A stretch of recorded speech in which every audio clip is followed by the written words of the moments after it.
live around the world. This is Paper Cuts with Brad and Jay. We'll just get this out of the way here. Thanks for joining us on Brad's show. Yeah, thanks for coming to my show. I did not say shenanigans. Okay. Are you drinking already? No, I've just got water.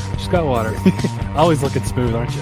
Yeah, I do it. I try to clean up for the show. Look, one of us has to. Come on. Welcome to the show, Beau Johnson.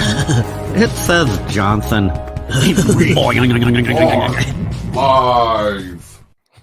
So I'm trying this video behind me, That was right, good. over my shoulder. I'm trying to, I got TV back there, and I forgot that Brad was monetized, and the freaking ad started playing back there. So I don't know if this is going to work or not. I may demonetize you just from showing this or whatever. No, I don't think it's good. I don't think it matters. I don't know. What's up, everyone? Welcome to another exciting show of Paper Cuts. It's Friday night. Don't even place your bees right here, unless, of course, we're not having a show. Then that's when you have the excuse to go watch the other shows. That's how it works.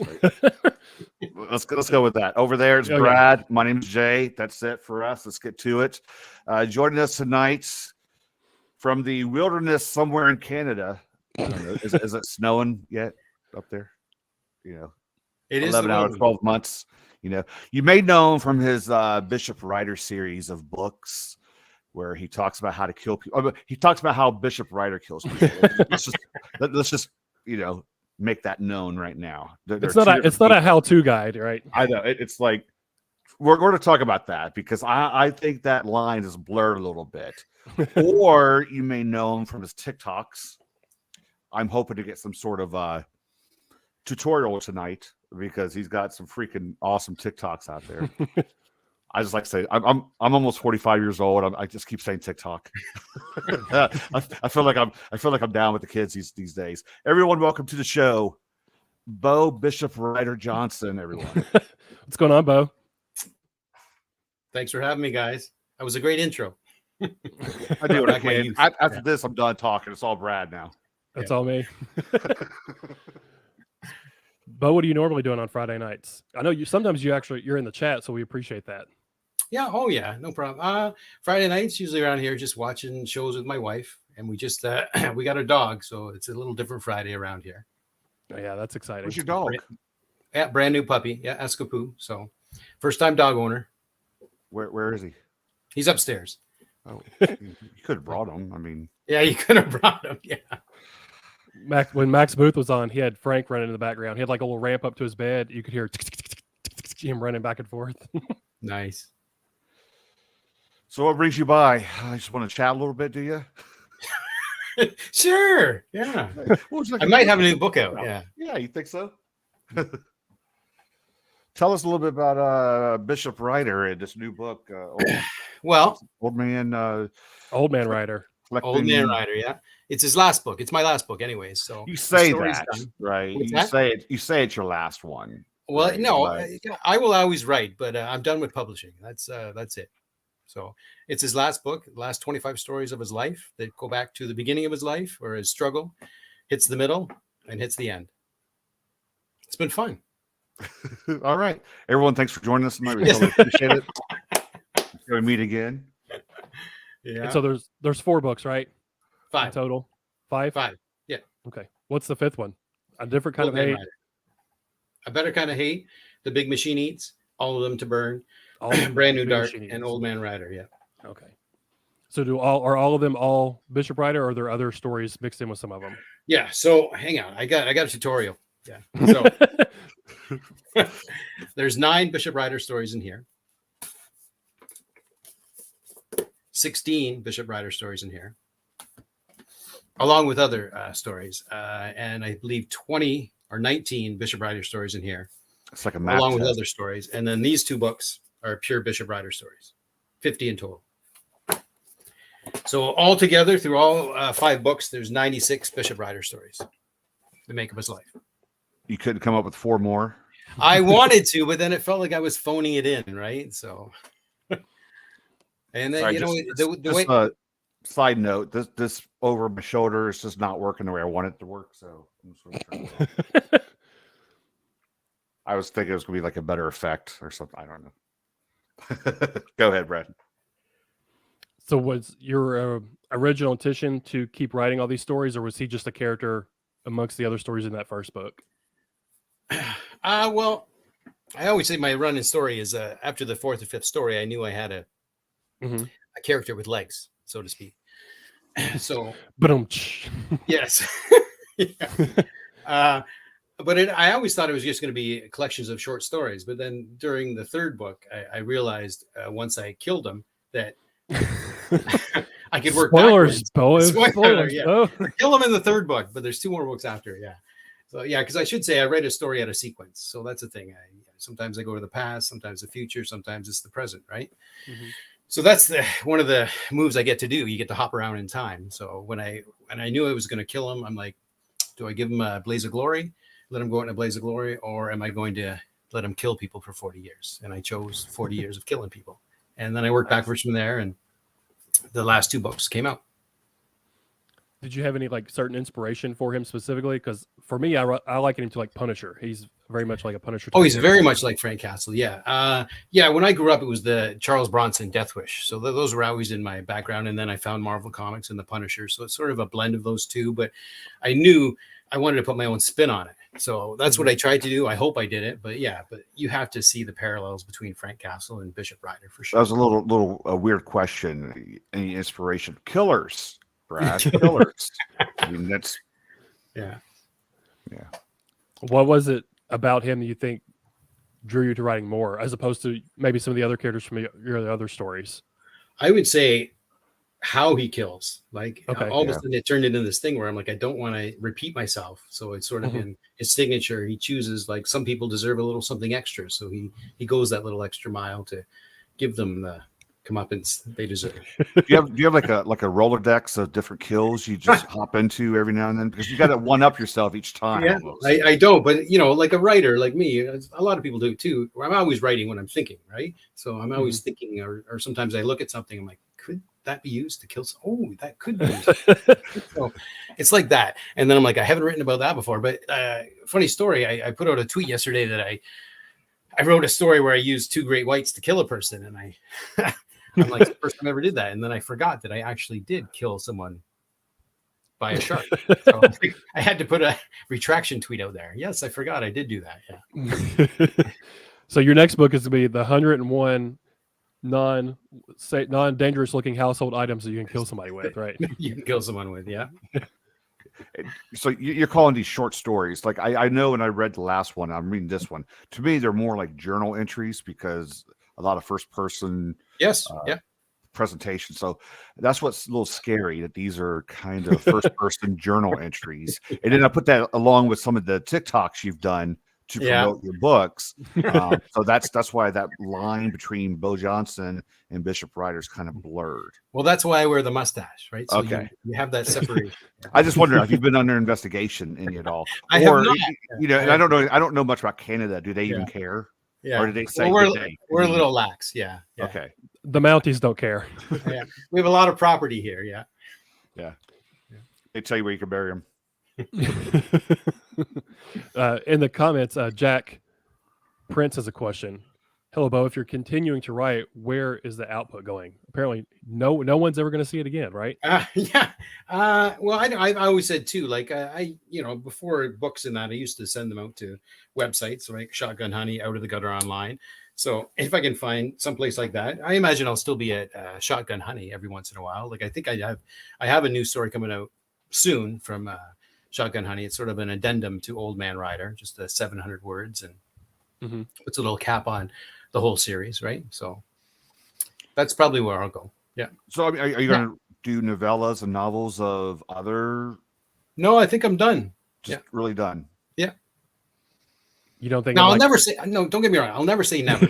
but I really, sometimes it's, as an indie writer, you get frustrated. Like my first book did okay, my second book tanked, my third book it is my most popular book. So I thought it was on the upward trend, and then my fourth book it's just a colossal failure.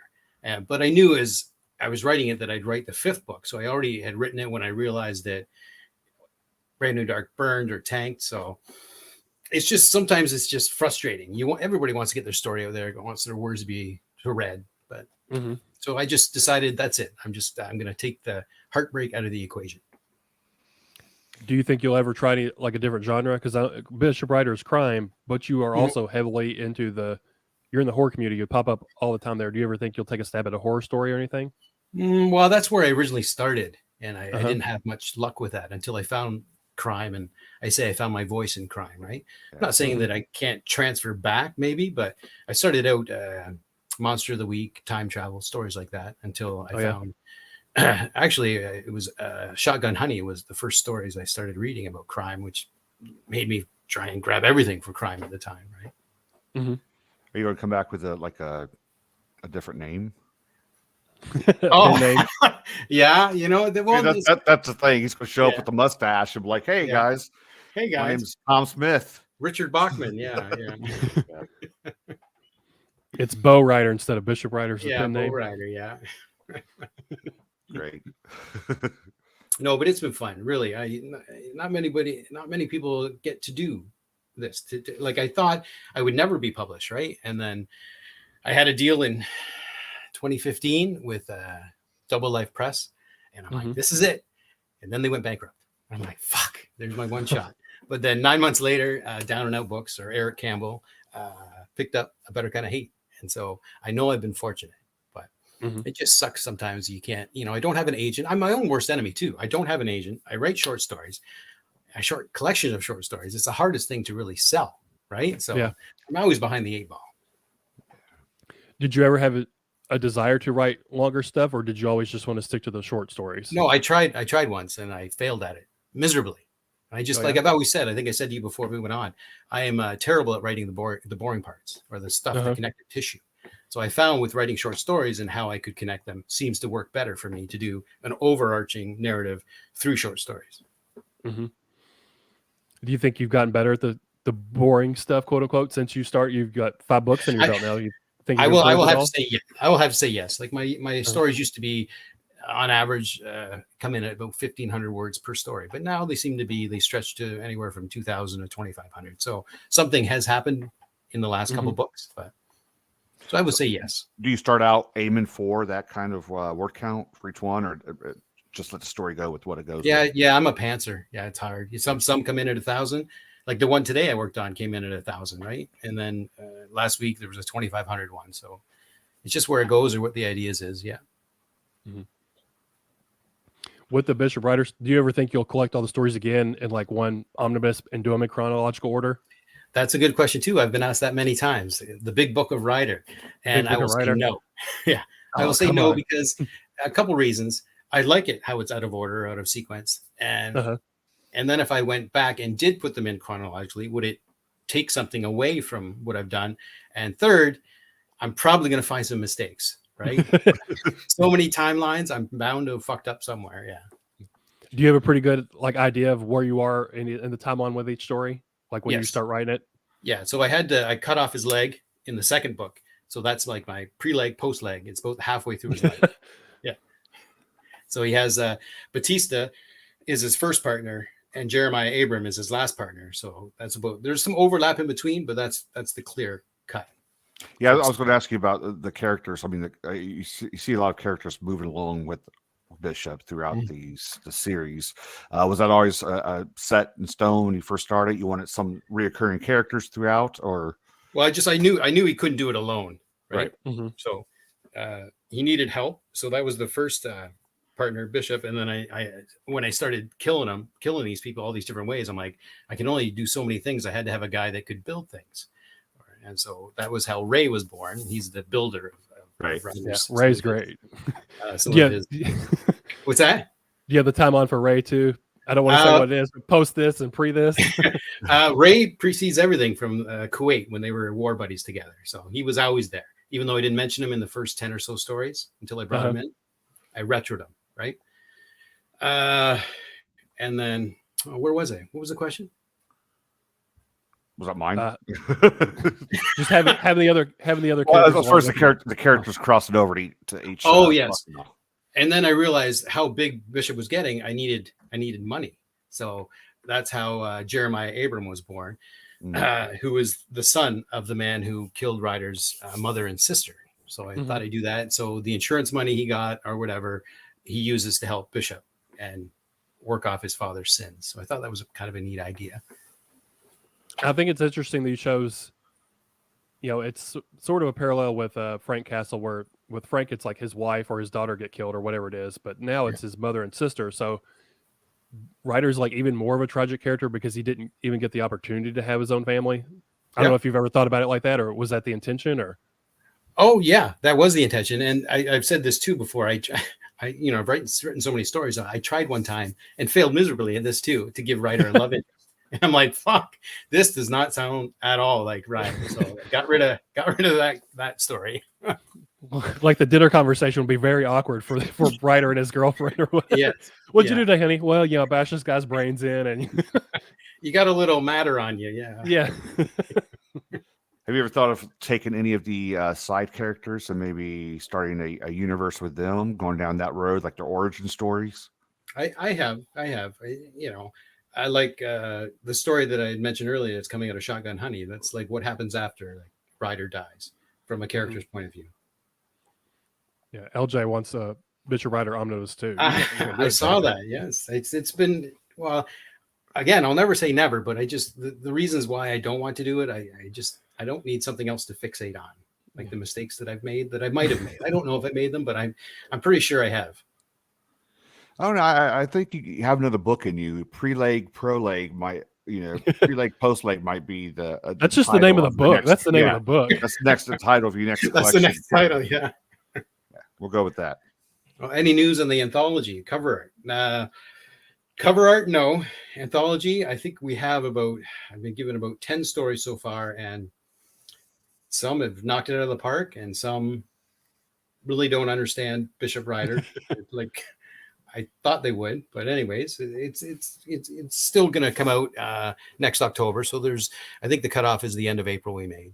So tell us about this anthology that you're talking about. This anthology is blows my mind that it's even happening. I think it was Alfred that put the idea out there, and it was my buddy Alfred, and it was another guy that said it prior to him, a year prior, but I can't remember who it is, so I can't give them proper credit.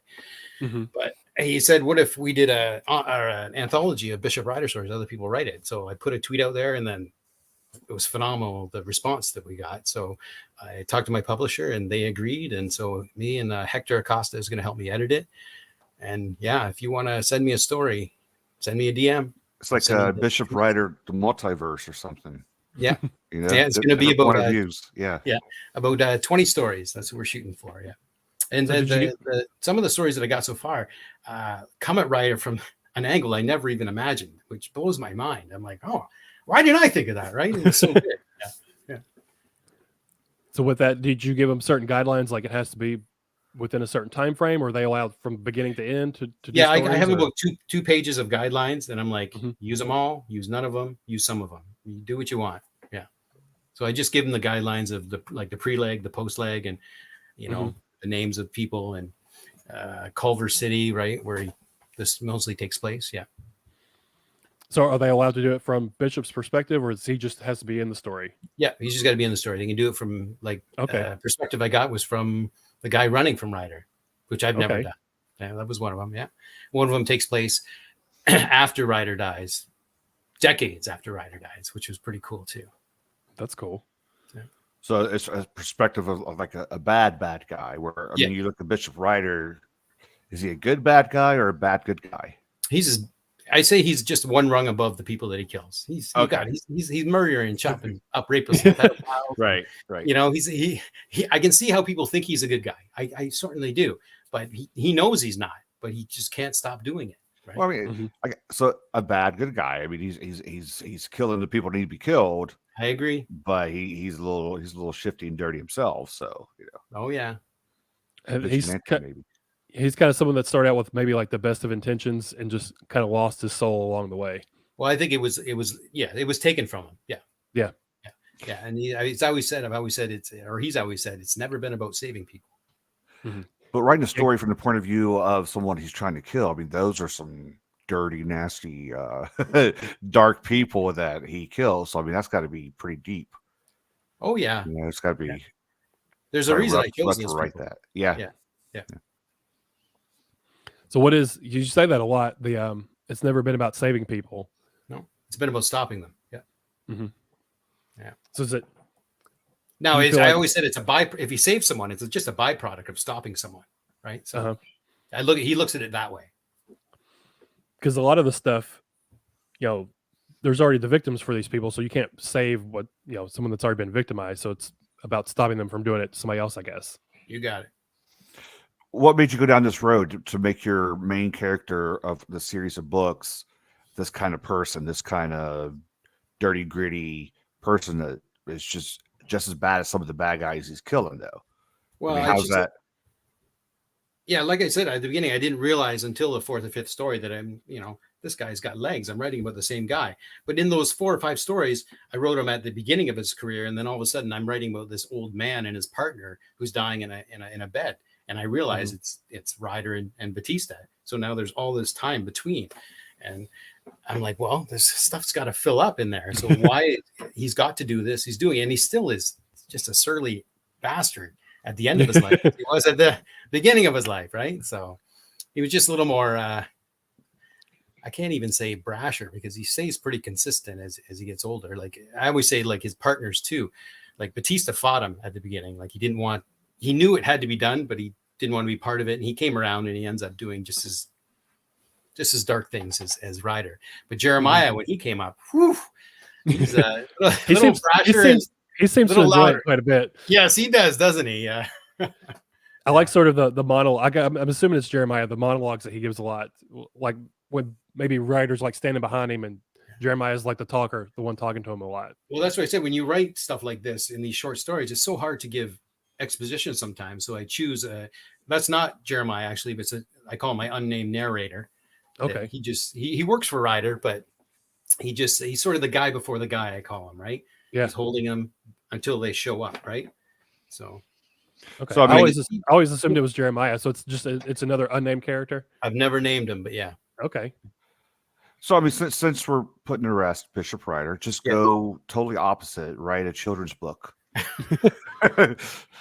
Like that's how you promote it. From the creator of Bishop Ryder comes Everyone Poops Part 2. You know, just No, you gotta make Bruce your main character back there. Bruce is, look at the wholesome looking fellow. Yeah. I can't believe I found him in the basement of this house when I moved in here. Oh, that was a plus. Yeah. Jay, Megan likes your shirt, by the way. I figured she would. Yeah. So with Culver City, is that like in a location? Because you never say like it's in Canada or the United States. Do you have like an idea of where that's at? Well, people ask me that too. I've left it open, but it just seems that people think he's American, so I just let it ride out there, right? Once in a while, I dropped a dirt bag into the Hudson and let that sit there. So okay, yeah. Let's say, is it based on any real city as far as like geography or anything, or you just kind of make the whole thing up? I just needed a couple places, so I think I use Culver City, Hanson Falls, and a place called Brock. So just so he's not always in the same city, right? Even though the cities are like a million people, he's easy enough to stay lost. He's got to move around a bit, right? Yeah. So, since you've written all these handbooks of how to commit murders and get away with them, like, what's been your reaction from like family members and stuff that've read it? Like, do you not get invited anymore to barbecues and stuff, or I feel like you've talked about that on Twitter before. I think I have, yes. There's been a couple times where like people actually fucking, either they're being obtuse and I can't tell, or they actually think that this is me. I'm like, I look at it now like, okay, I'm doing my job if they think that this is me, right? But what can you do? People, right? Well, I mean, but you go farther though. I mean, you make these TikToks of you're carried around an axe, yeah, and you're going into the woods and you're making these noise. Yeah, I can see where the confusion comes, Beau. Yeah. Come on. I can see it too, but I just look at it like this. I have no marketing budget. I have no agent. I have this phone. So I'm going to use everything to the best of my ability. Well, I mean, you're using social media. That's like everyone's number one marketing tool, basically. Yeah. So what do you have any advice for any other authors who maybe don't utilize social media as well about what to do or anything? Because you're always doing, like, I feel like you do a new video every day, either doing your own stuff or promoting somebody else's book? Or advice. Well, yeah, I would just jump in there with both feet. Like that's what I like when I first started promoting others. It was because I went to this conference called BoucherCon, and I was very, very new, very green. 2017, I believe it was, and some writers I didn't really know took me under their wing. So I wanted to pay it back, say thank you, whatever. So I bought their books, took pictures of it, posted it to social media, and people seemed to like it. It snowballed from there. And then we opened up this Beau's Book Nook at my business here, our business here. And I started doing posts, and people liked them, but no one came to buy books. I'm like, well, fuck. So I said, what if I do videos? So I started doing videos, and lo and behold, people came and bought some books. So I'm like, okay, what about the books I got at home? So I started doing videos there, and I called it the Monday Love. And then Steve Weddle from Do Some Damage contacted me and said, do you want to come and be a contributor at Do Some Damage? And that's how Not Beau's Book Nook. That's the genesis of that. And then it just snowballed into this from there. And I have benefited from it so much. I can't tell you how much I benefited from it. like there's a lot of supportive authors out there, especially in the horror community, that support other authors, but I feel like you are the top of the mountain. You go above and beyond supporting other people. Like every day you're talking about someone else's book and you go buy it and all this. So I feel like you're the most supportive dude in the community as far as I'm concerned. Well, thanks. But I learned from quite a few people. I had great teachers like Gabino and Paul Brazil. The guy doesn't get enough credit. He was promoting my stuff when no one else would touch my stuff back in 2015, 2014. So I learned from people, right? And I just hopefully I can pass it on. Someone else does it, right? Yeah, Jack and Laurel are agreeing with me, which people don't agree with me very often, so that's good. Well, I think we mentioned. Well, I know I mentioned it on Twitter when we signed you up for the show. You know, I said we were going to talk to the biggest supporter of the community, basically. So yeah, I mean, I think it's seen what you do as far as promoting others and the support you give others. So we're just saying it, but I think others know about it and they think it too. So well, not to make this all mushy on a Friday night. I try to keep it interesting too, because sometimes you get. You know, it's always an evolving thing too, because it used to be always pictures, then I got into video, and then a little story about my old phone, my Android. All of a sudden, you couldn't sync up my lips to the audio, and it was very off-putting to watch. So then I started doing these little skits, and people seemed to like them. But then my boy got me an iPhone, so I'm back to I can do both now. You're in the big leagues now. What's that? So you're in the big leagues now with the iPhone. Yeah, I'm in the big leagues now. Yeah, so I can do regular. That refuses to get iPhones. Regular book reviews, and then I can do the skits too. Who helps you film the skits? Is it your son that helps? My middle boy, yeah, he helps a lot. Yeah, is he the one that was in the dump truck or the front of the bulldozer like a dead body? Well, no, that was my nephew. Okay. But my son was in the wheelbarrow. Yeah. What's going through their heads when you're asking them to do these things? Oh, they you gotta be dead in this video. Well, okay. My nephew loved it. My son, you know, as long as you know, he sometimes he's a double for me. He stands in from the back, puts on my sweater or whatever, right? But I don't think he really wants to be in it with his face or whatever, right? But if I asked him to, sure he would. But so I just try and keep none of it like that. Try to figure out a way around it. So do any of your kids read your work at all, or does your wife read your books? So I told my kids they got to be 18 to read it. My wife tried; it's just not for her. Yeah, she sleeps with one eye open. Yeah. Is she worried about it now? She knows. She at the beginning when it was the monster of the week of the time travel, it just wasn't for her. But she likes the crime. She likes Bishop, but she hasn't read them all, nor does she have to. It'd be nice. But just a side note. I mean, Bruce is getting a bunch of love into the chat. Nice. Yes. And I mean, that could be if you decide to write some more, that could be your writing. That the horrors of Bruce, the fact that he was in the basement of the house you bought. That's gonna be stories right there. So that writes itself. Laurel, I was telling the guys that I found him in the basement here. He was part of we have the cruise business, so he was part of a pirate cruise they were going to build back in the 80s, and it just didn't pan out. And he's been in the storm cellar for 30 plus years. And I found him. We moved in here 2.5 years ago. So I think Laurel should put him in her next book. Bruce. Yeah. He's been in a lot of pictures. Yeah. So you were saying that you freak your wife out about your writing. So who does your who do you bounce your stuff off of? Since your wife can't read it and your kids are too young, who do you Well, I have bounce this off of? Discord group with a good bunch of people in it. Okay. We bounce ideas off each other. Bruce is in the storm cellar plotting God knows what.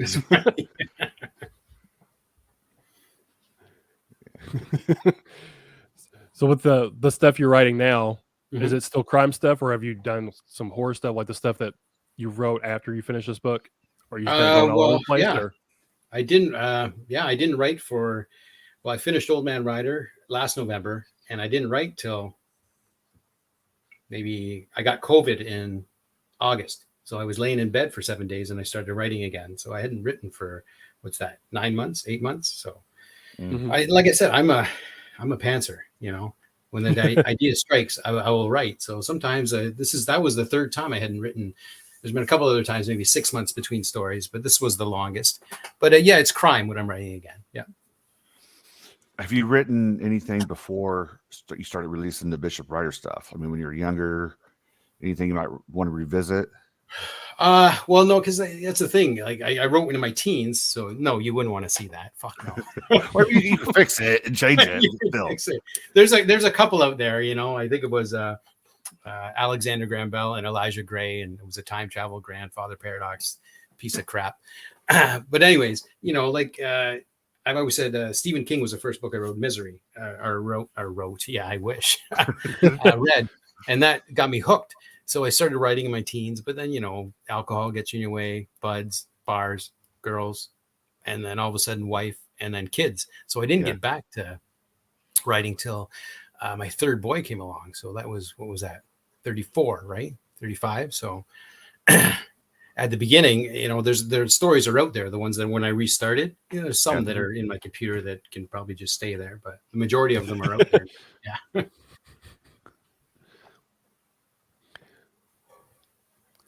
Jay, do you want to play a game real quick? You'll play a game, Beau? Sure.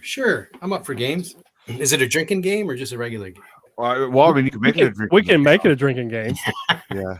Those are pretty good games. Everyone you get wrong, a shot. So I mean, maybe everyone he gets right. Depends on how good he is, right? Did you look at him? Did I make them too hard? Some of them are kind of. Yeah. What's it involved?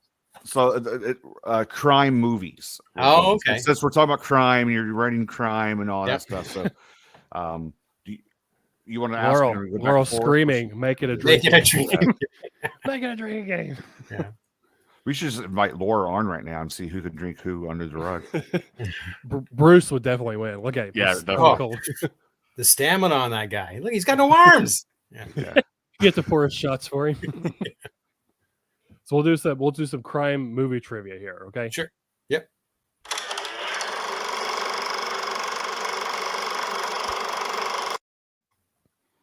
All right. That was beautiful. It's beautiful. It's a beautiful thing. Yeah. That's our full budget for the whole month. You want to go back and forth? You want to do them all? You want me to do them all? How you want to do this? You know the answers already. You looked it up, cheater. Right. I know. No. I mean, me can ask questions. Yeah, that's fine. Yeah. You go first. You can start. Okay, here we go. Number one, and I hope you brushed up on hope you watch a lot of crime movies and stuff. So that you do a lot of crime writing. We're trying to make that connection. So we'll see here. Boondock Saints from 1999. Yeah. How many times is the word fuck used? It's multiple choice. Okay. Jay, you just threw my monetization, my 2 pennies I was going to make out the window. It's multiple choice to help you out. But how many times is the word fuck used?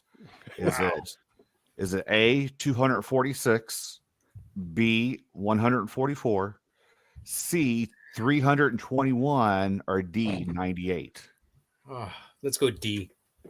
D, 98. You're very low on that. Very low.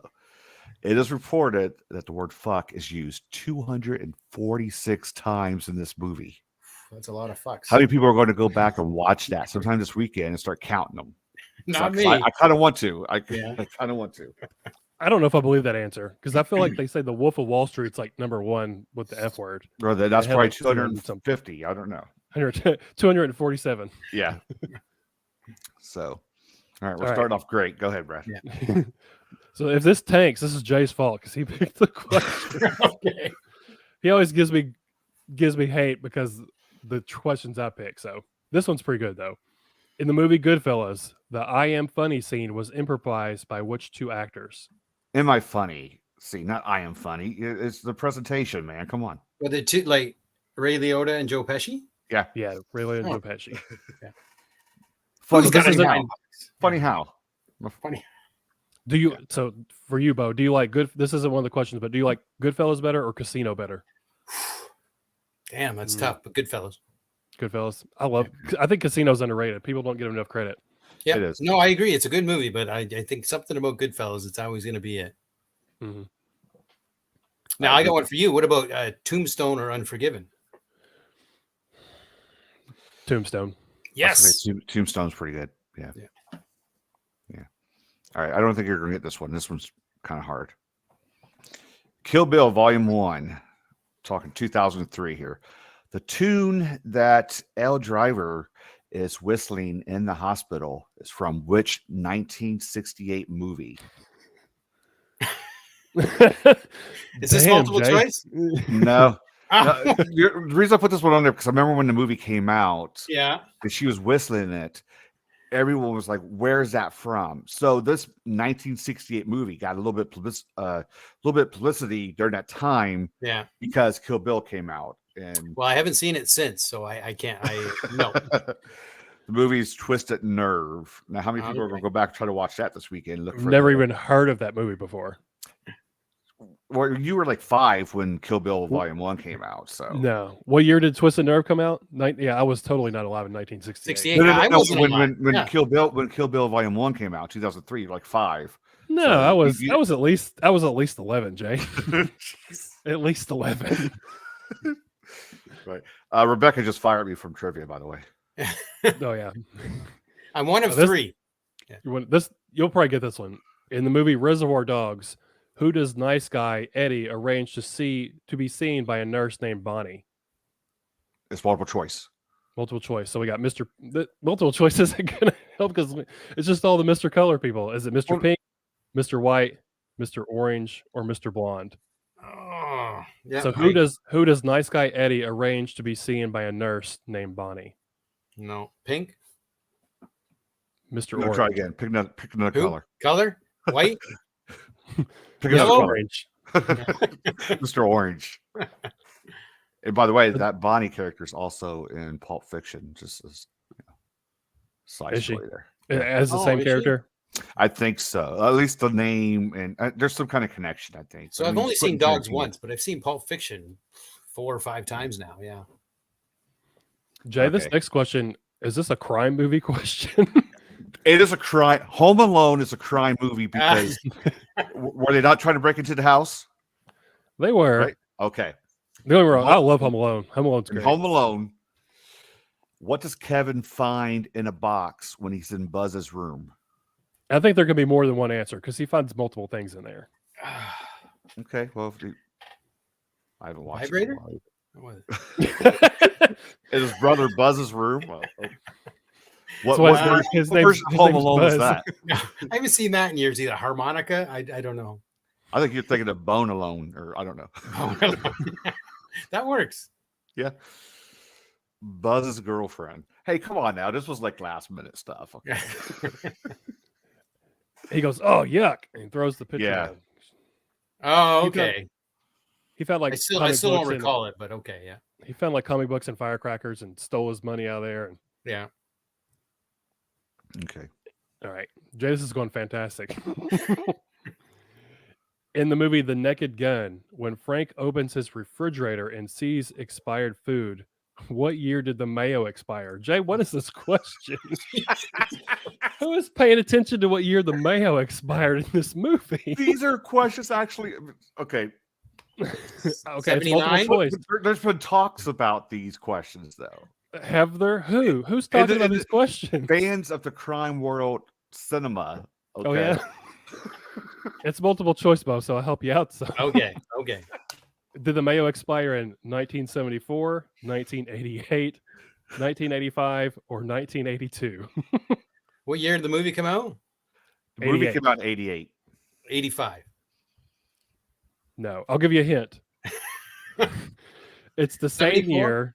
It's the same year that the TV show Police Squad debuted, which is a TV show I've never heard of either. 70. You weren't 81? born yet for that. I wasn't born yet. 82. 82. Okay. Yeah. Like, seriously, Brad, you were born what, in 2003 or something? 86. I was born in 86. So I'm whatever year old, 36 years old, I think. 86. Man. The good old days, right? The good old days. Yeah.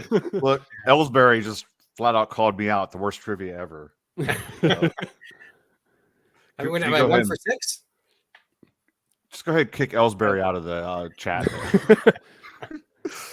You All right, should where we get at? this one though. You should get this one because we talked about this off air. This movie. Okay.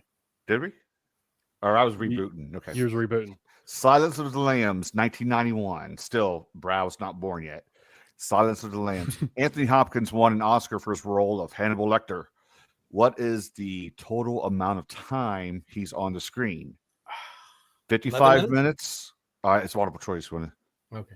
55 minutes, 16 minutes, 69 minutes. That was, You changed And- that one on purpose, didn't you? yeah, and 25 minutes. 16. 16 it is. Yeah. I thought it was It's 11 for some reason, but yeah. Yeah, I know it wasn't much time, but well deserved. Yeah. Do you know in Beetlejuice is only on screen for like 7 minutes? I did not know that. It's just random facts I have floating around in my head there. Ellsbury agrees with what we were saying earlier. Nothing Oh. beats the Hannibal series. That series, I'll recommend it to everybody. All the Jay, mustache. have you watched that one, the Hannibal TV show? Was that the one that was on CBS for a while? NBC. Yeah, had NBC. Mads in it. No, I have not watched. I know of it. I have not watched it.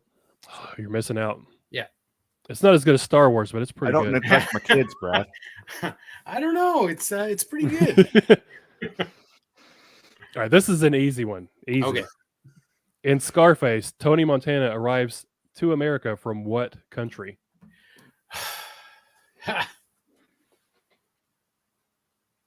You got this, Is Beau. it multiple choice? I believe What's that? it can be if you want it to be. Colombia?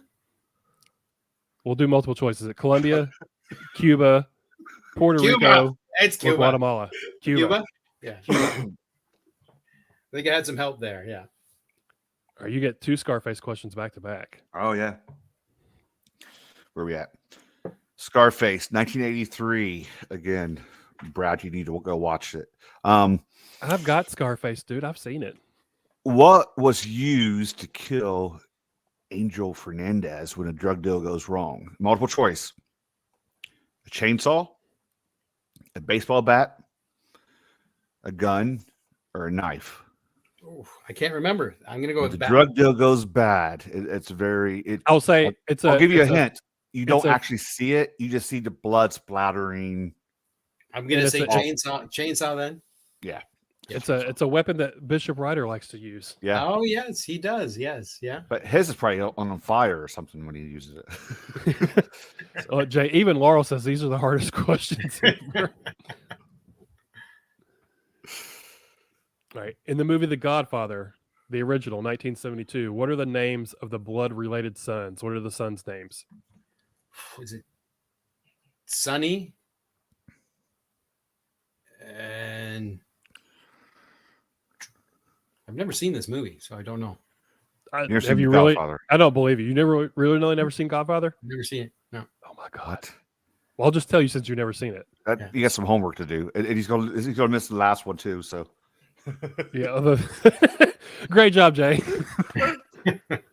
It's Fredo, Michael, and Santino. Okay, yeah.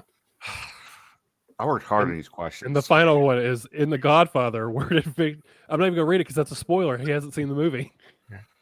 Oh yeah, okay. We won't even say that. So she's gonna. Well, I think I've been have that- spoiled throughout my life. I know. Throughout I know. Who's the? Is it Sonny dies in the second one? the first Sonny's the isn't it? one that gets shot in the phone booth, right? Yeah. Yeah, Yeah. They just blast him to pieces. the toll booth. The toll booth. Yeah. Yeah. Paul Sheldon. Yes. Yes. And Fredo, they kill out on the boat. Oh, Fredo dies. Ah, spoiled it. Dude, Yeah, there's like I knew it was you, Fredo. There, a lot of people die close to the end of part 1. Yeah. Part 2 is more about a backstory. Part Mhm. 2 is mainly Yeah, they- backstory stuff. They go to Italy, part- don't they? In part 2. Part 3, they pull them back in. Yeah. Yeah. Everyone hates Nice. part 3. I thought part 3 was not bad. It's not Part the 3. best. I thought part 3 is decent. Yeah. I don't know why. Yeah. But hey, stop ragging on my questions, everyone. That was the worst, Jay. No, you was can not. never complain about the questions I pick anymore. Those were good questions. Well, I mean, he writes crime. I just figured. Yeah.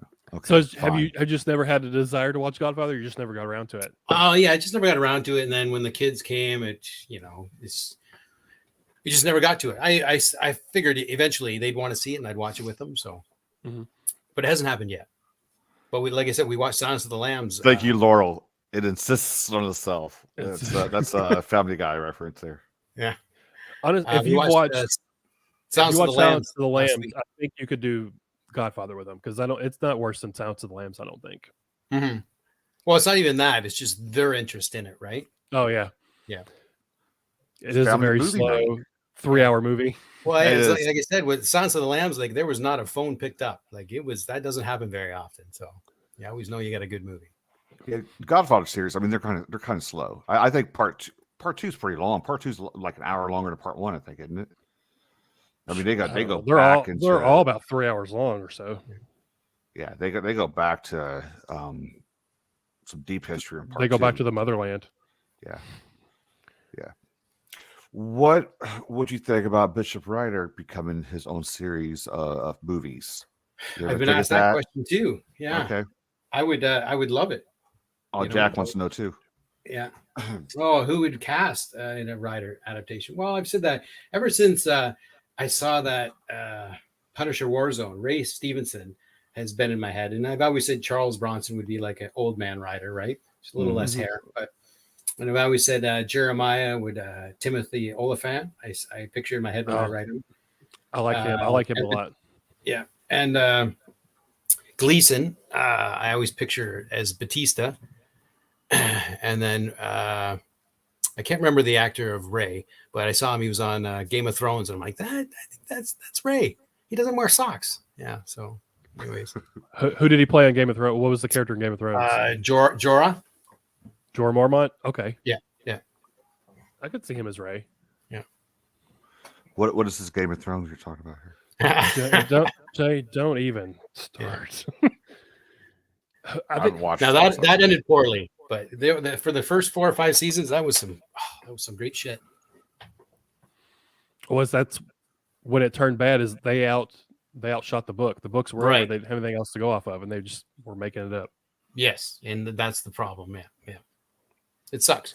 But we watched my youngest likes it, and we watched that House of Dragon, and that was pretty good. Yeah. Ellsbury has a question. Have you ever thought about writing for fictional crime podcasts? That'd be cool. No, it's never crossed my mind. I wouldn't know where to begin, but I always We're like to just try new planning. things. We're planning your future out since you decided to Yeah. You're not writing books anymore, but now you can write podcast scripts. Scripts, yeah, like real life podcasts, like the ones I see like on Dateline. There was what is it? The No Sleep podcast. Like they do like scripted out like stories. I know like Jim Moore writes scripts for him all the time, and I think LP Hernandez does. He might even be one of the voice people. Maybe. There's a show on Hulu with Steve Martin and Martin Short where they kind of do that. Only Murders in the Building, I think it is, or something like that. And like No Sleep, and that's what they're doing. They're actually like writing out a script for a podcast. Yeah. So. And Jordan Peele just announced like yesterday that he's got a scripted podcast coming on Spotify maybe today that Clay McLeod Chapman wrote some stuff for. So what they write it out and it acts out in the background, or it's kind of like an audiobook. It's like an audiobook. They write the script and then the voice actors narrate it and act it out. Oh, okay. So it's not a live action show. No. Okay. No. I mean, No, I've never thought about that. The murders aren't actually happening. What's that? The murders aren't actually happening. You know, they're not planning out the- Well, that's great. I've been stabbed in the heart. Yes. You could totally do a Bishop Ryder podcast. Yeah. You could voice act it out. That'd be cool. Yeah. Well, That- you know how you play that out. It just start your podcast. It's about Bishop Rider to stuff that did not make it in the books. It's like make somebody pay for it, have like a subscription. It's like the after dark part, the exclusive stuff that did not make it in the books. And then you will have people really thinking this is real stuff. Yeah. So He will burn them all. Yeah. Yeah. That's right. They do the sound effects and everything. That's how you get the final 4 stories to get to 100 is do like an hour special of these final 4 episodes of Bishop Rider's life. These Doctor Who specials. Yeah. Yeah. we can So come up if with you- some kind of marketing plan for this. Have people show you the receipt of buying all 5 books, and you'll send them the audio of that podcast. You There guys you are gonna go. have me writing books again. Yeah. Do it. Yeah, we do need you to write books. I Bo, think because- that was the plan when we That knew was that the you plan, said you were going to. Yeah, when you were going to hang it up, we figured we're pushing that 'Cause right you're direction. I'm not just saying this because you're here. I would say it behind your back too. You're a good writer. I enjoy your stuff. You need to write more stuff. Well, thanks, Why would man. you tell him that? No. But that would be really cool to like. I know earlier you said you couldn't do the last 4 stories because you want to phone it in. But if you Well, were I to do 4 more probably stories- could have over time, but then just to make the even 100, right? I'd have to write a whole new book, and that would be a different number. I just thought it'd be nice and cool to end on 100, right? So with this one that's coming out at Shotgun Honey, that'll be 97, right? So who knows? I might get to 100. They just won't be collected, right? They'll just be out there on the interwebs. So do you Or have any instead of- like? I was Go gonna say, ahead. instead of making them like a short story, make them each a novella. Release like 3 novellas, 3 novellas in one. Come on, Bo. Come on, Bo. Work with me, guys. Work with me. Come on, absorb all these suggestions we're throwing at you. Yeah. Like if you were to do the last 3 stories, do you have like any ideas in the timeline where you want them to be, or you haven't any yet? Well, Like- I've let, there is a few open-ended stories in there I never touched on. Like I think it's, I want to say a guy in a sander or a guy in a parka with a sander or something that I just mentioned it and I never finished it. Right. But I could come back to that. You can always come back to that. But yeah, there's always stories I could come back to or look at it from a different perspective or a different angle. Right. Mhm. So Bishop It's one of Rider the- in space. what's that? In space. Mr. Rider in space. Jason X. Jason Yeah. X. Yes. Yeah, that's what I was thinking of right there. I mean, it gets to a point where it's just like, okay, what do we could do that we haven't done yet? So Yeah. Yeah, So I'd always when like there's like some team ups I'd like. I would love if I reached out to Laird Barron about writing Yeah. for this anthology. I said I'd love Isaiah Coleridge and him to have a team up, and he said if he could, he would. So that's pretty cool. And then I reached out to Sean Cosby, and I said his character Bug that would be cool too. And he said if he could, he will. So That'd be sick. it's amazing what's happening with this anthology. Are you allowed to say who? I don't, have you officially picked any stories yet, or is it still No, we're gonna wait till we get them all in, right? okay? And then make our decision from there. Because I don't even know if like I've read them all when they came in, and then I pass them on to Hector, and then so I don't even know if he's read them yet. But the ones I read, there's a couple that are making it in for sure, and there's a couple that need some work. And if the writers work with us, I think maybe we could get them there. But so I would say maybe out of the 10 that have been sent so far, I would say 3 for sure. I would say yeah. Jay, write a story for it. In space. Come on, Jay. Yeah, that's where the Bishop Rider in space, the horror erotica, space erotica comes in. It's just this is where they cryogenically froze Rider. It's like 200 years later, and he's out floating in space, and he's killing pedophiles in space. Well, hopefully they're eradicated by then, but yeah, they're probably not going to be. They're alien pedophiles. Yeah. It's a With whole the different pro. ball game then. Yeah. With- Nah, I don't have in- one. I don't need another rejection this year. In the Part of anthology, it's part of the process. did you get a lot of rejections when you were submitting stories early on? Easy. Yeah. Easy 400. And I lost count. Yeah. Yeah. Mhm. You're just, and you got to come to it. That's just part of the business. Your stories, they don't fit. Right.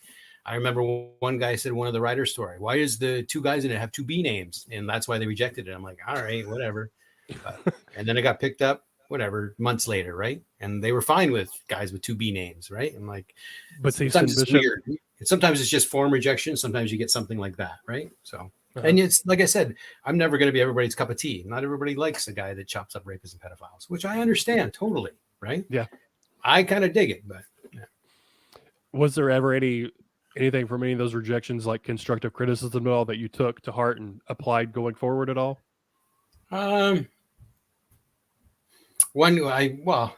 don't know if I did or not, because I got one rejection where it said I write with no soul, and I'm like, wow, I didn't think it. I thought I What? put soul in it. But That's a little anyways, harsh. That's Yeah. a little personal, isn't it? I'm like, thanks.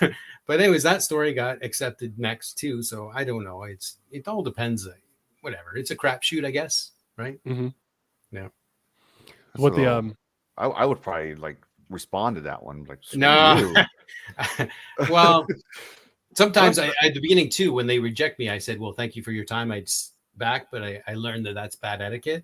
I'm like, oh, I was just trying to say thanks for your time, but whatever. So I stopped doing that. You know, you learn these things. Is it really saying Yeah. thanks for your time? That's bad. Okay. I guess. Yeah. Well, I've heard that it is, but so I stopped doing it. Yeah.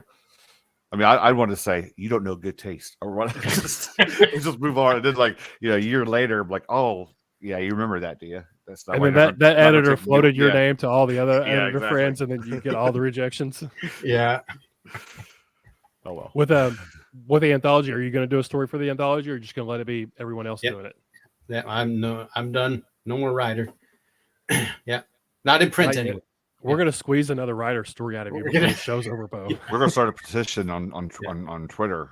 Yeah, but no, Hector's going to write the foreword. So, and I'm just going to help edit. So, yeah, maybe the back copy. Maybe I'll write the back copy. We'll see. You write the back copy. Yeah. Are you going to dedicate it to Beau? You got to get it dedicated to yourself.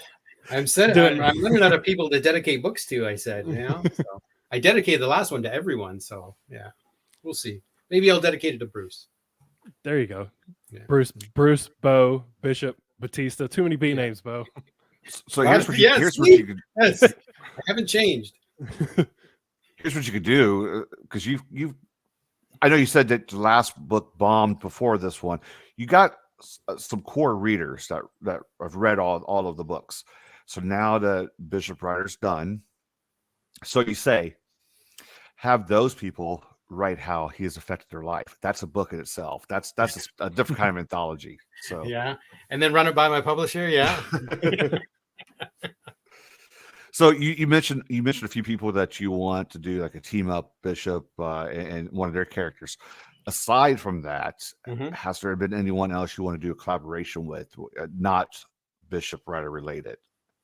Well, or have you been approached to do something like that too? I have, yeah, but I just think, especially when I put it out there that I'm done, I've had some people approach me, but I think, and it's very humbling, and I thank them, but I just think, like I said, I'll never say never, but right now I'm tapped. Yeah. Mm-hmm. Yeah. I don't want to keep harping on it, but with that, do you think you just don't know what you want to write next, or you just?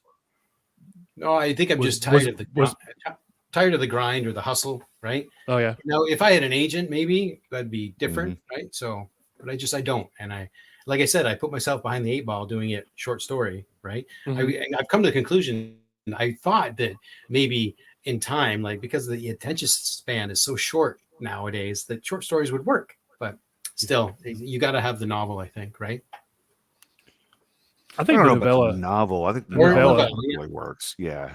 I like from somebody, and Brad can say his part of it, but I mean, I read novels, novellas, and short stories, and sometimes I get burned out when I start reading short stories, because once it starts to develop, it's done. When a story starts to develop in the novel, I don't have the attention span to do a lot of novels. So the novella really works well for me, for someone with my attention span, because it builds up and you can get the right amount of attraction to the story.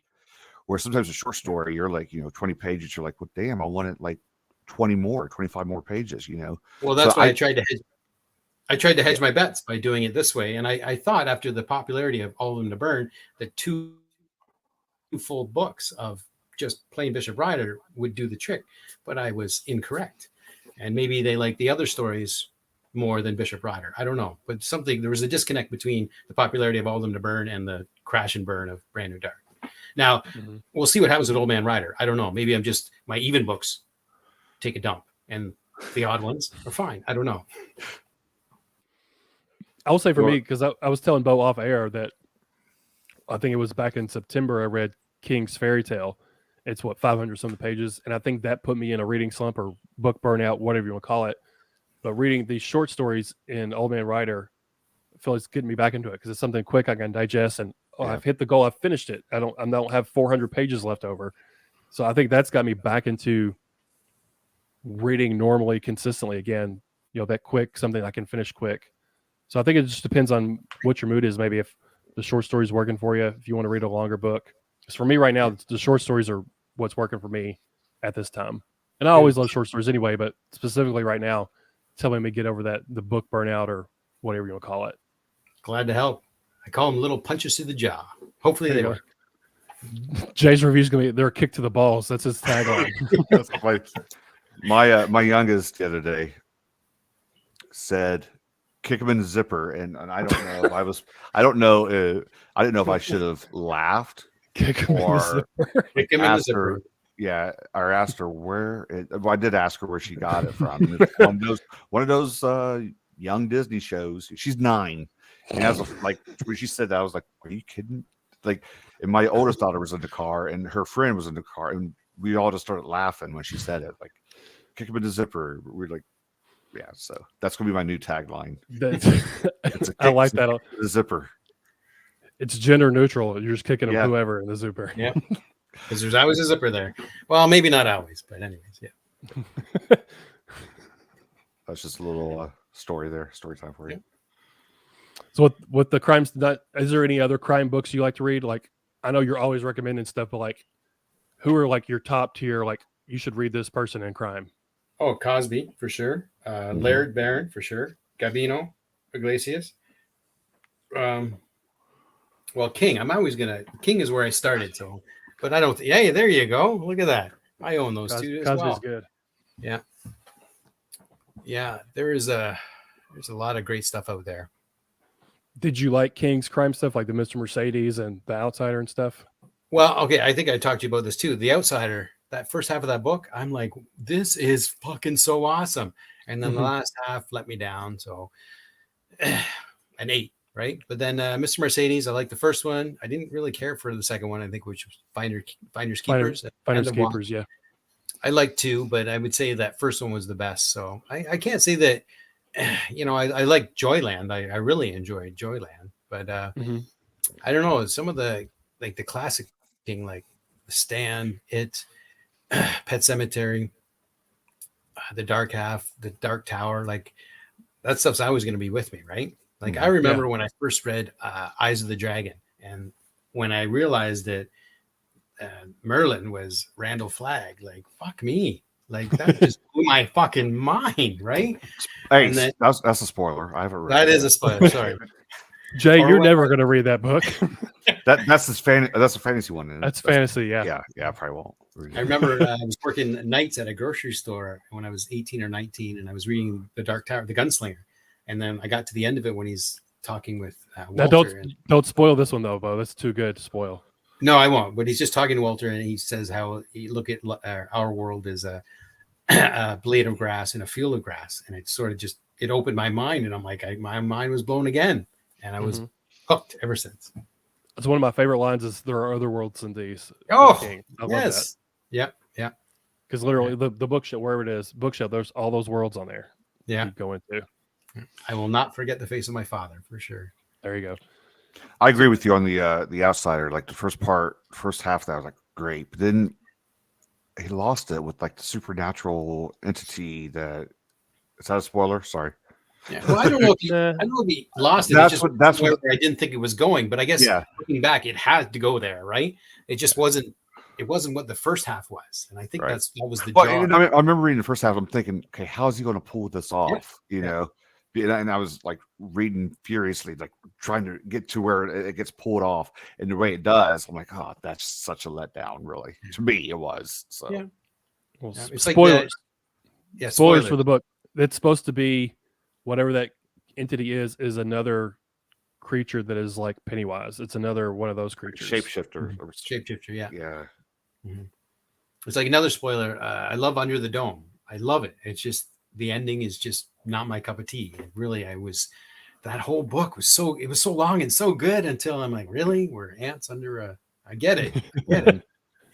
Yeah. That was like a comment on the society or something, but still pick up the glass and yeah. Go on.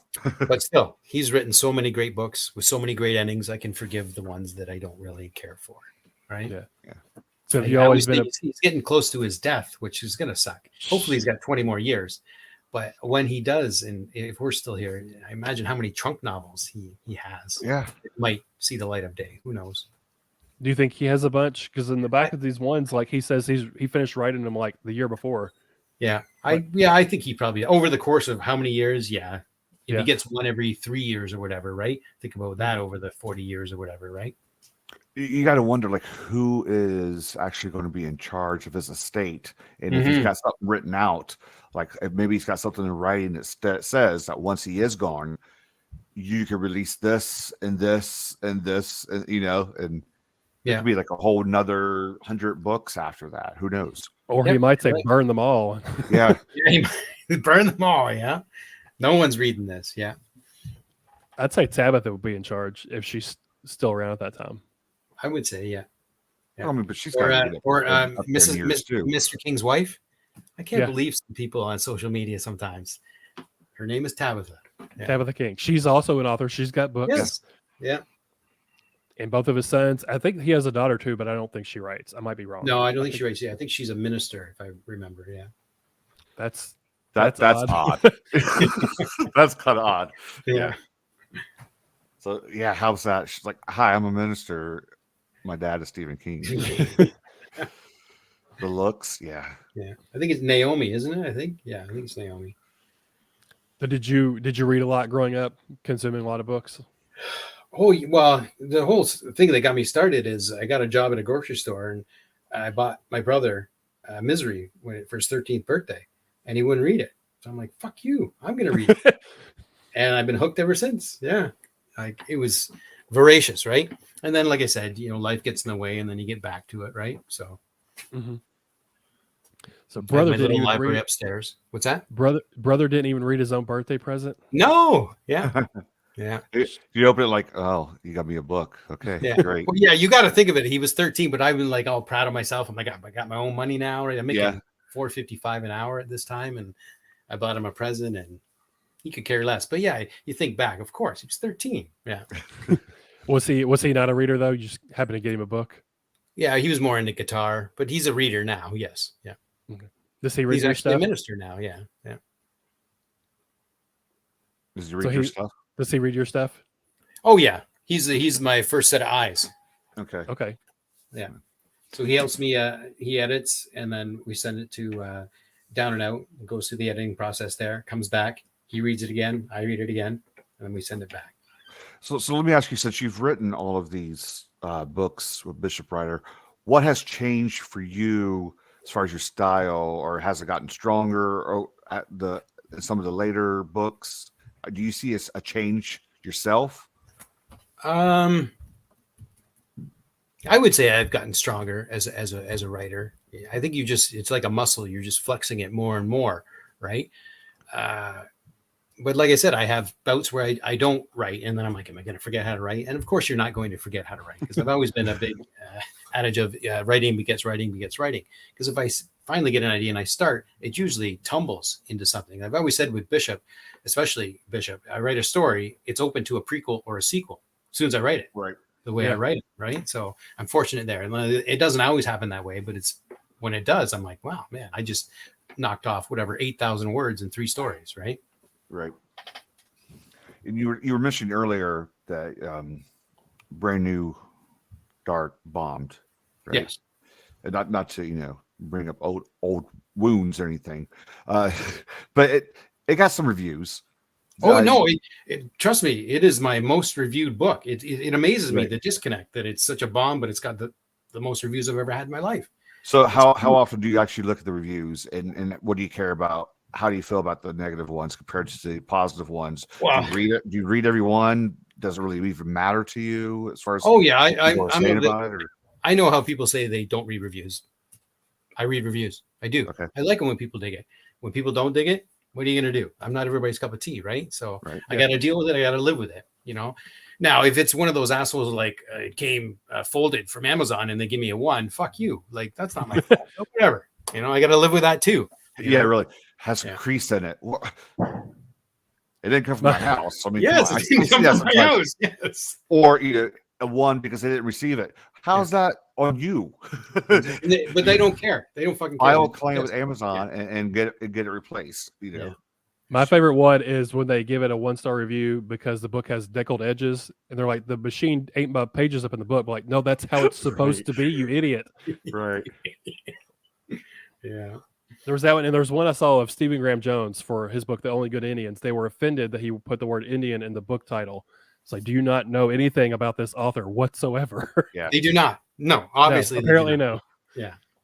Yeah. Well, and they'll do that too. Like if they get a book and read it, review it, and it's like, it's not what I expected. Well, did you read a description of what it is? Have you looked at any advertising for it? You know, if you want a fantasy, you don't buy a horror. You know what I mean? It's whatever. It takes all kinds. That's for sure. Now we're reviewing reviewers, but yeah. No, Old Man Rider was going to be a love story. I'm so disappointed. Yes. Where are the tits and ass? Yes. Yeah, really. I wanted more 50 Shades of Grey and not so much, Pulp Fiction. Yeah. Well, you don't know what you're doing then. No. Yeah, and trust me, it's tough out there to get reviews. I review. I like to be reviewed, but it's Amazon has us by the fucking balls. Mm-hmm.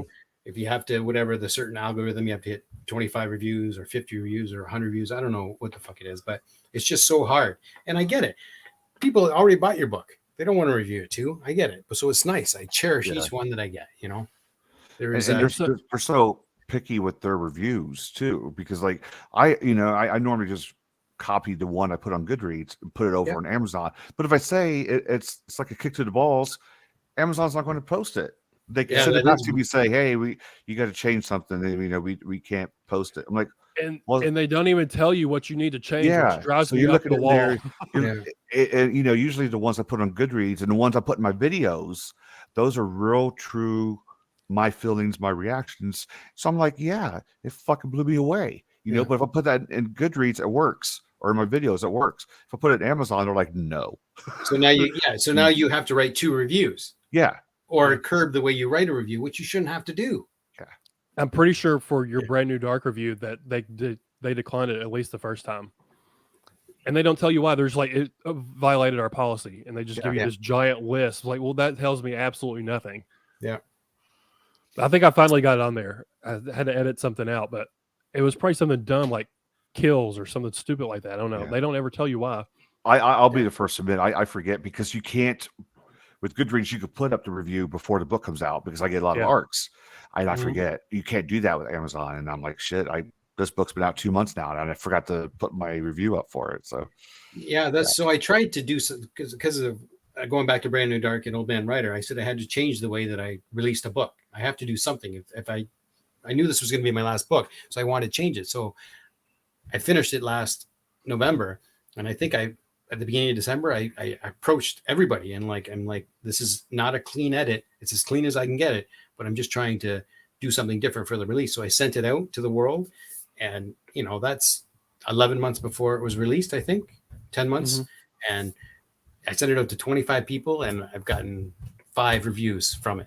And I get it. Everybody's got a whole life, but it's just it's such a hard gamble to try and run this gamut of this business.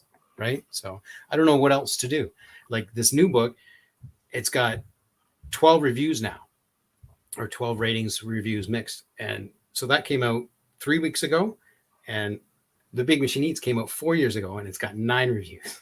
Like, it's weird. And I know it's just probably because I've gotten more popular, and that's why there's more reviews, but it's just weird how reviews and ratings hold you by the balls. Yeah. Mm-hmm. But you can't put that in your Amazon review, though. What's that? You can't say "hold you by the balls." In your Oh no, you know, so get rid of that one. Yeah. Speaking of that, I got banned from TikTok for my flamethrower video. Really? Yes, and I even put a star in the E of the pedophile I was, attacking. But anyways, no more flamethrower videos on TikTok. That's for sure. Yeah, my account still has the account warning on it when I go on there. Does it? Yeah, bastards. Ellsbury's got a question for you. Have you ever attended any writing conventions or festivals to meet up with other writers? Yes, in 2017, I went to my first one. I was a green newbie. I had mentioned called BoucherCon. It was a great experience. I recommend it to any new writer to go. The camaraderie was awesome, and I am actually, my wife said it was okay, and I'm going back in August of next year to San Diego. I'm coming to the States. Nice. Oh boy. Yeah, BoucherCon in 2023. So I haven't been in 6 years. So yeah. I like how you said you had to get your wife's approval. I did. Me and Jay know the pain. Yeah. No, it's so. Yeah. We've had to rearrange shows because well, it's a partnership, right? Yeah. We didn't have permission for certain things. Yeah. It's nice that we have to ask permission, but they don't ever ask us permission, right? Is that how it goes? Right. So I don't think mine's listening. Yeah. Jay, Beau's pleading the fifth. Yeah. I don't think mine's listening right now. She only listens to like the first 5-10 minutes, and then she turns us off. So mine doesn't watch. Mine watches 0 minutes. So, but will that be your first time coming to the States, or have you been here before? No, I usually before pre-COVID, I would go once a year with my uncles on a golf trip. We'd go down to Sebring or Hilton Head. So, okay. That was the research he was doing on how to get rid of bodies and murders and stuff. They don't have that up. Lines, yeah. They don't have that up in Canada. Come on now. Yeah. They murdered somebody there. I once killed a guy with a golf ball, so that was fun. Yeah. Just that one time. Just that one time. Yeah. He's in the sand trap now. So, like, how long are you on TikTok probation then? I don't know. It's been up there for a week now. Yeah. I don't know how long it lasts. I'm trying to steer clear of violent videos. Like, there was a good 2 weeks there that I was using an axe because it got pretty popular. Yeah. To this little, it was only like 7 or 8 seconds, but it was like I was pedophiles, rapists, whatever. I put all the dots so they would, and they were going great for 3 weeks. And then I put a flamethrower up and I'm. You crossed the line, Beau. I crossed the line with a flamethrower, yes. Yeah. But an axe chopping down off screen, right. No. Yeah. I was gonna ask with like the violence and stuff you do in your books and the type of kills, do you do like any research to make sure it's like anatomically correct or that like this would really happen to a body or anything like that when you do that kind of stuff? Yeah, I have in the past. Yeah. Usually I wing it. Like I try, like when I write my violence, I don't want to be gratuitous. So I just try and sometimes I call it on screen, but not right. I don't try and go for the gross out or whatever. But yeah, I have had to like, how much does a head actually weigh? And if I put it on this, would it work? And then like I was looking up whale tanks today for a story I'm working on. So how much I ended up going with a metric fuck ton of seawater. There you go. Yeah. That measurement always works, right? Yeah. So is your Google search history like how much does the head weigh? Yeah, sometimes, yeah. Clear that before he's knocking on your door. Like, we got to talk about something that we got an alert. What are you guys looking at? Yeah. And then they see Bruce with no arms. Like, what is going on here? What is going on? You're a Canadian. Yeah. I will say, yeah, I agree. Your books they're violent, but they're not gratuitous and they're not like super gory or anything. There's not like, I mean, you'll mention like someone gets shot in the face and their brain splatters, but you don't go into like the nitty gritty details of it and all that stuff. You kind of ride the line of it. I think they're extreme at times, but they're not considered extreme. You know what I mean? Yeah, I wouldn't say they're extreme. No, I try to ride the line. Yep, I work hard at it. Yep. Have you ever written anything you're like, that's too far, I need to rein it back in some? No, no, because sometimes I do. I feel it needs it, but I just do. I use it sparingly. Yeah. Mm-hmm. Yeah. So you never edit yourself like that. Like you're pushing it too far. You don't worry about that. Well, I can't say never. I have, but if it sometimes you kill your darlings, yes, but Yeah. sometimes I leave one or two in. I just love that sentence of how the blood never. Yeah. Like I did this one with a shovel, in the shallow of a neck, and I ended up decapitating the guy. And I always love that. Yeah. So do you think Ryder can push down harder with his prosthetic leg when he does that with the shovel? No, he uses the left. Yeah. So with all your kills that you've done, do you have a favorite one? Oh, I do. Certainly. You do? I've said this one before. So Ryder was betrayed by a certain individual, and that's how he lost his leg. So when they catch up to him years later, Batista guts him from a first floor hotel room, pushes him over, and Ryder grabs him and wraps his entrails around his trailer hitch, hits the gas, Drives off. Yep, drives off. It's got about 6 million views on YouTube. Yeah. And there's more of him on the outside than the inside by the time it's over. Oh yeah, he dies by road rash for sure. Oh, nice. Have you? I mean, they're all horrible people. So, but as far as like your good guys, is there anybody you regret killing off?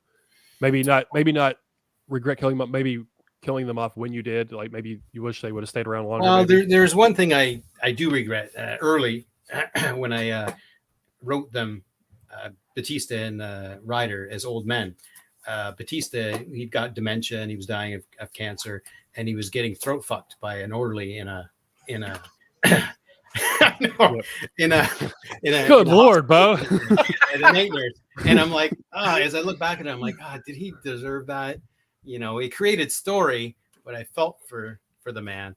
There's a story revolving around that one in Old Man Ryder. Yeah. Yeah, I felt for him more than when I took parts of his face in the third book. That's a memorable line.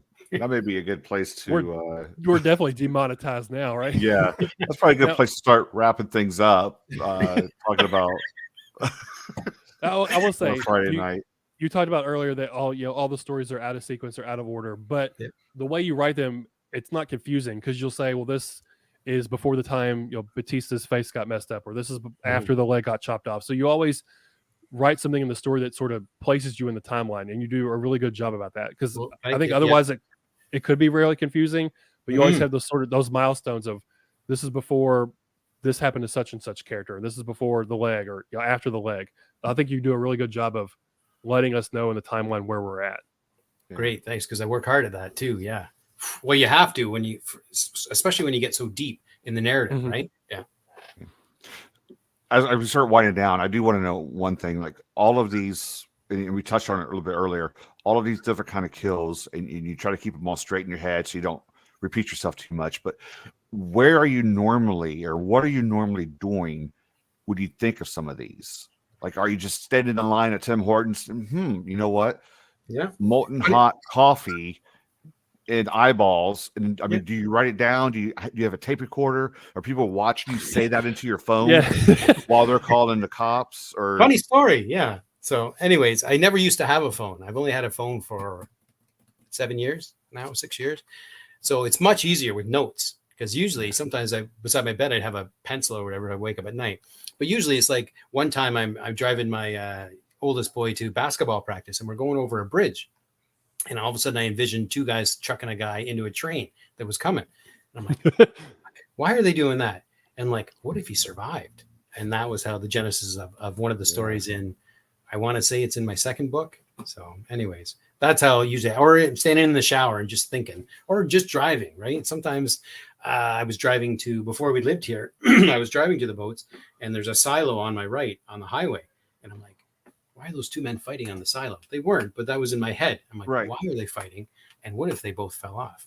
So that was the genesis for us. How dangerous is that, thinking of that while you're driving? Because you're all of a sudden transported into like this whole different world where you're thinking of something part of your book, but you forget you're driving. You're like, oh shit. I'm a defensive driver, so I can do both. Yeah. But that could be one itself. It could be, what if a writer is trying to think of a kill for his character while he's driving, and he forgets he's driving? It's just like one of those Twilight episodes. But anyway, yeah, Moving on. We could be here another 5 or 6 hours. Let's get to Jack here, and then we can wrap things up.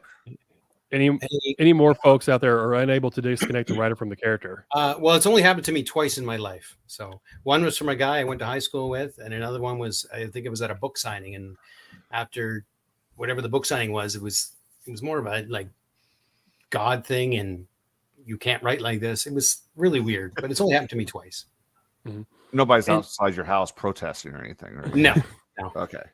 But if they did, I would post about it. Yeah, start recording them. I want video. Yeah. If they've seen any of your videos, they would know. Them. They would know better because you have a flamethrower and an axe, and Bruce is with you. Yeah, I mean, you probably have a stack of your books there. I would start signing them, giving them out if they were protesting.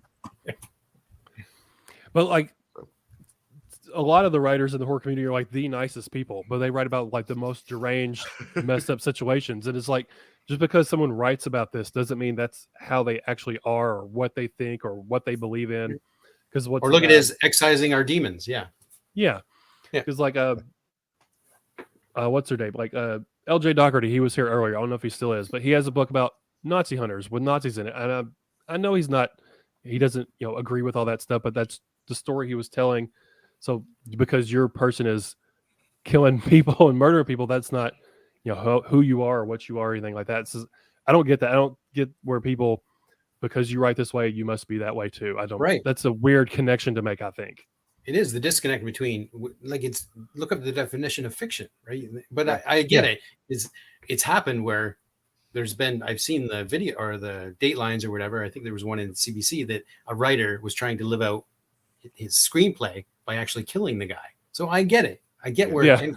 But I'm like, the one bad apple ruins it for everybody. I know. Yes. But if you went to school with me and you know me, and I'm like, and I thought he was kidding when this happened to me, and I'm like, he's not kidding. I'm like, what the fuck are you? You think I really fucking think about doing this to people? Like, dude, whatever. I mean, you got to hope that people realize that, because it's the same as like movies too. And you see an actor doing something that's like a controversial part, you're going to have sometimes fans be like, well, I'm not a fan anymore because you did that part, and you think that's the way to be, and it's something against their beliefs or something. Yeah, it's a job they're getting paid for. So yeah. But with the movies, I feel like it doesn't happen as often with actors playing a role. I feel like it happens more with the author in the books. I don't know. Maybe I just don't see the actor stuff. Sometimes happen with, like, I mean, I'm thinking like with movies, like if it's like a political role or a religious role, and well, I can't be a fan of. I'm trying to think who's a popular actor, Robert Downey Jr. anymore because he did blackface in Tropic Thunder. Yeah, just something like that. Like, well, I can't be a fan of his anymore because he did that, and those are some really uptight people. So. I don't know. I guess I just don't see the movie part as much, but I definitely see especially the horror community, like, oh, you must be a horrible person because you write about horrible stuff. Like, no, that's not right at all. Or you read about It's usually the opposite. Like, the more horrible things you write, usually the nicer the person is for the most part. At least in my experience. It's a nice break from reality. We have so much garbage in our lives. Have some fiction. Have some fun. It's funny, like